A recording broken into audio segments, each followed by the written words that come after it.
Brings an edgy glow to short track racing. And no short track takes a driver closer to the edge than the fine line and the finish line at Bristol. 153,000 fans here. All heck break loose. It's very tough to get a ticket for Bristol. Terry Labonte takes the lead. Here comes Earnhardt. He hits Labonte. Labonte spins in turn 2. The biggest names in the sport would love to win the night race at Bristol. A wild finish. Dale Earnhardt has grabbed his 9th win here at the Bristol Motor Speedway. We knew heading into Bristol that Rusty Wallace was strong. This is a place I've won 9 times. My first race, it was something. But to come back and get my 50th win at the same racetrack, oh, that was real cool.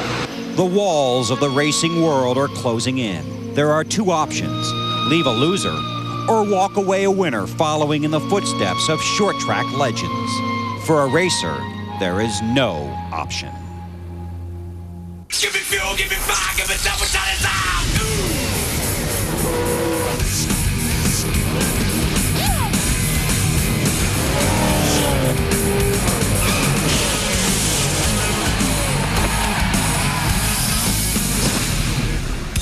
TNT Sports presents the NASCAR Winston Cup Series Sharpie 500.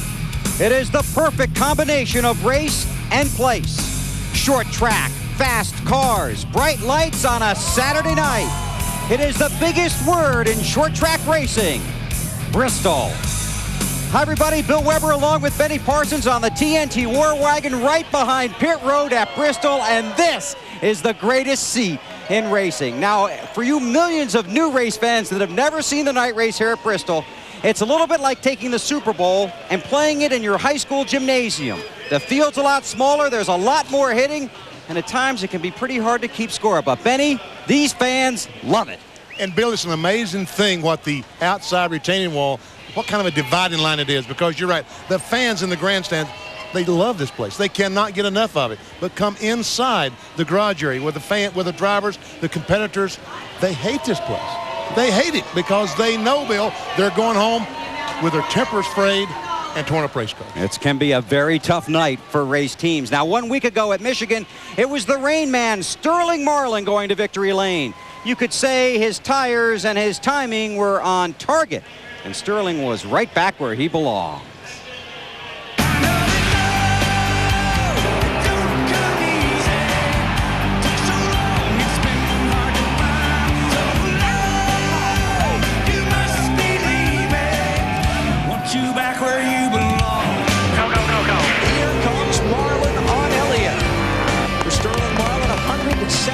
Have gone by since he last went to victory lane. It's a big victory for Sterling Marlin, Coors Light, Chip Ganassi, and Dodge. Want you back where you belong. Sterling Marlin is coming up. A huge win for Dodge last weekend in Michigan. Sterling, what did it mean to you to get the first win for Dodge? It meant a whole lot. It meant a whole lot to the whole race team, and all them guys have worked really hard all year, and to Coors Light, all the sponsors, and didn't get home late Monday evening. We had to go to Dodge headquarters, but it's a neat deal for us, and couldn't happen in a better place. And you're a Tennessee boy. Have you got a lot of friends and family here this weekend? Oh yeah, a lot. And this place is kind of like Neyland Stadium, and it's one of my favorite short track races, and it'll be action all night here. Sterling's trying to get the second win for Dodge here tonight. Matt.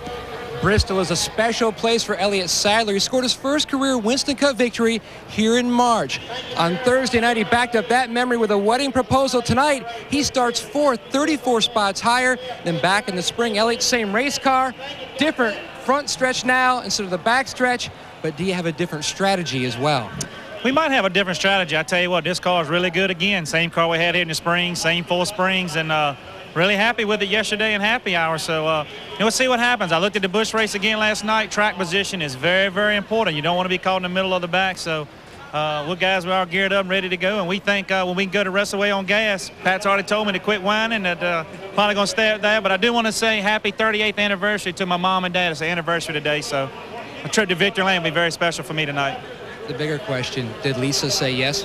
She said yes. I can't believe it. So That's the most nervous I've ever been in my life, but it worked out great, and I can't think of a better place than right here at Bristol. I think this is heaven on earth anyway, so worked out great for everybody. Rusty Wallace swept both races here in Bristol in 2000. Elliott Sadler trying to do it in 2001, becoming the first driver to score his first and second career wins right here in Thunder Valley. Now let's go to two guys who hold PBA Tour cards, Marty Snyder and Dave Burns. Guys? Well, thank you for that fine introduction, Matt, and we'll explain that in a second. Now, Dave and I, we wanted to figure out exactly how steep is 36 degrees of banking, which is here at Bristol, so we invented a new game, track bowling. Hey, Dave, how you doing? Pretty good, Marty. I'm ready to go. I'm all lined up. All right, so I don't know whether I should admit this or not, but I was a Pixie League champion back in High Point, North Carolina. So, okay, I admitted it anyway. So we were going to bowl up. We were going to put the pins up there. Bad idea. This is what happens when you decide to bowl up at Bristol.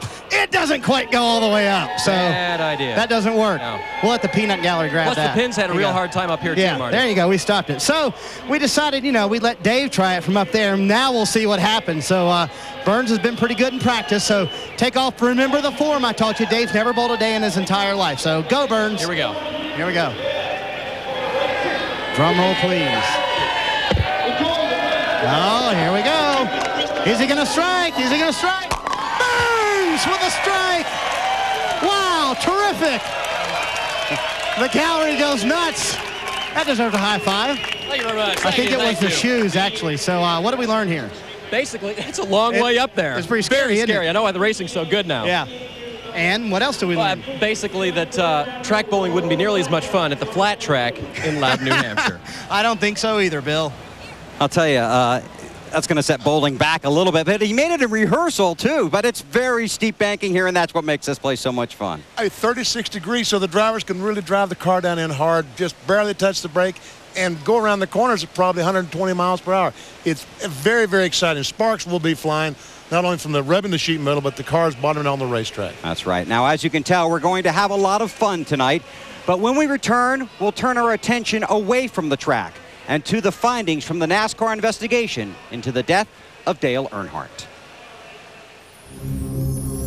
Nothing we do can bring back those that we've lost as part of our sport.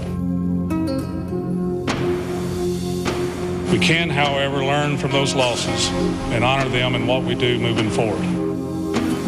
We've compiled a body of knowledge that'll contribute to safer races well into the future. Good evening. I'm Paul Donahue, president of Sanford North America, and welcome to the Bristol Motor Speedway and the Sharpie 500. We're proud to be the title sponsor of tonight's event, and we are thrilled that you could join us. What a great combination. Sharpie, the world's #1 autograph marker, and NASCAR's most exciting event. Sit back, relax, and enjoy the Sharpie 500, racing the way it ought to be. The Bristol Motor Speedway is a short track with a long history of excitement. The pole-winning speed here over 123.5 miles per hour. That means if you lived 15 miles from work, you could get there in about 7.5 minutes Monday morning. And please, no talking on the cell phone. On Tuesday, NASCAR released its findings into the crash that caused the death of 7-time Winston Cup champion Dale Earnhardt. For many, that report has answered the questions. Others have questioned the answers. Marty Snyder was in Atlanta for that briefing on Tuesday and is standing by now with the details. Marty. Well, Bill, Tuesday after the press conference, we had a chance to sit down with the two experts in an exclusive interview, Dr. Radden and Dr. Sicking. And even after their 70-minute dissertation, many left feeling there were still several questions still unanswered.